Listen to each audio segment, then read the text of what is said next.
মাহে রমজান সামনে, এবারের রমজানে টার্গেট নাও 30 দিনের রোজার মাধ্যমে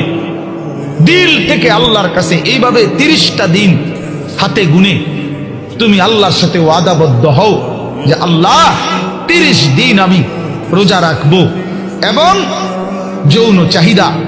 লজ্জাস্থানের চাহিদা,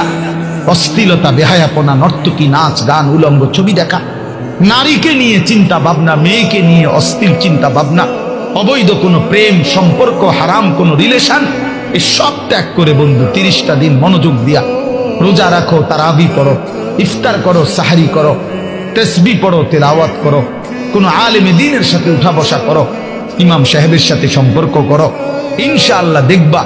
আল্লাহ চাহে তো 30 দিনের মাথায় আল্লাহ বলেন লাআল্লাকুম তাত্তাকুন, আমি আল্লাহ ওয়াদা দিলাম মোমেন তোকে মুত্তাকি বানিয়ে দেব।